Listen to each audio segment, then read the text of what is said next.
Welcome back to the Gospel in 3D, where my desire is to equip and encourage every Christian to live every day with gospel intentionality. So often I find that there are things that we are told to do in the Christian life, and yet we aren't given the tools or the resources to do that. This video series is here to help you to do that. My name is Derek Van Ruler, and today we are continuing a multi-part mini snapshot series in which we are learning how to correctly read the Bible. So far, we've taken a video to look at the general overview of the Bible. And then last time, we took time to look at the 4 steps of accurate Bible reading. And now today, we're going to drill deeper on the first step of Bible reading, and that is context. I have to admit that I've never watched the Lord of the Rings trilogy. I know some say that I'm deprived. I'm not quite sure why.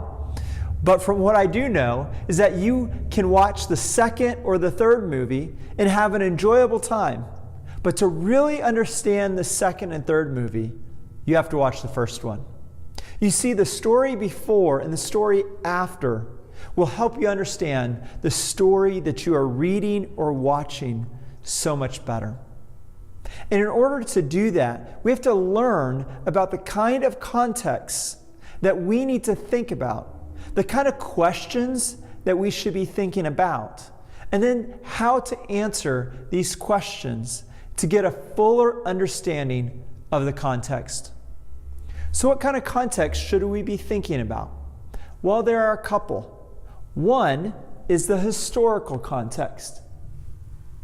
I know many of us hated history class in school, but you know what? Most of what we do today is because of what has happened in the past. Why is there separation between church and state in our country today? Because in England, the two were tied together and it forced everyone to be in the church. And so when they started this country, they didn't want the church and the government to be tied together. Your past will impact your present and future. And so to understand the historical context of a section, you'll need to ask, what has happened historically with this people group, this nation, this person, this church, this area of the world? What is the time and place of this particular writing? What is going on historically in the world when this is written? All of these questions will help you grasp what is happening here. The second context is political. This is where you are trying to understand the political nature of what is going on. So this might be things like, who is in charge? How is the government set up? What kind of power does this government have? What do we know about this political power? So taking 1 Peter, we know at that time the Romans were in power and they were ruled by Caesar, who was seen to be a god. And yet they offered more freedom than a dictatorship would. As long as you paid your taxes and left Rome alone, they were just fine with you. The third context is cultural. This is where you're trying to understand the cultural mindset of the times. So this might be things like, what did the people value? What and how did they worship? What were they known for? What was important to them? What are they looking to for salvation? So in the first century, the Romans may have had control, but the Greek culture was the one that ruled the day.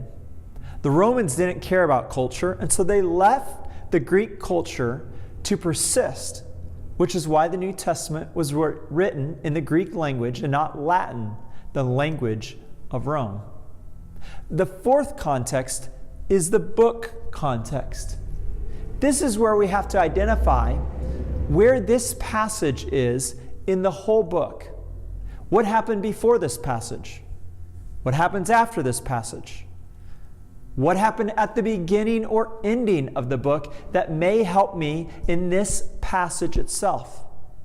In a smaller book like 1 Peter, it is easier to figure these things out. One way to do that is to read the whole book and make notes about what each chapter is talking about. That will give you a good outline, if you will, of the entire book, so you can place your passage in its proper context. The fifth context is the biblical context. We will look more at this when we look at step 3 of accurate Bible study, which is theology. But for now, what this is where you ask what comes before and what comes after in the biblical story. So again, for instance, 1 Peter comes after the resurrection of Jesus Christ. That will change how we read the book.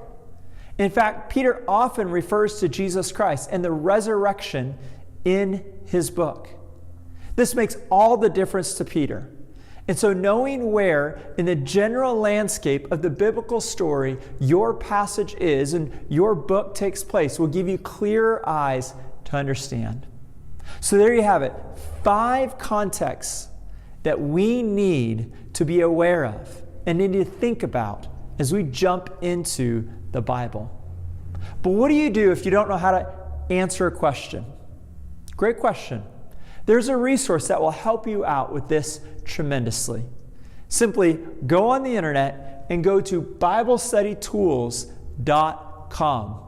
And once you're on the website, you should find the tab that says Study at the top of the page. And under that tab, click Encyclopedia. And then from there, you can scroll down and find the International Standard Bible Encyclopedia. Once you've done that, it'll come up with a bunch of letters. Click on the first letter of whatever it is that you're looking up, and then scroll down until you find the name of what you're looking up and click on it. And then a whole article will pop up on that subject. So for instance, if you're wanting to look up 1 Peter, go to P for Peter, and then scroll down to find Peter, first epistle of, and click on it. And a whole article on 1 Peter will come up. So there you go, some questions and a tool to help you understand the Bible and its context better. Your homework for this week is to take these questions and begin to answer them for the book of 1 Peter and the first passage of the book, chapter 1, verses 1 to 9. Feel free to look up any article that would be helpful to understand the background so much more. And then write down what you find, and I'll be ready to help you with the next step. Until then, have fun learning.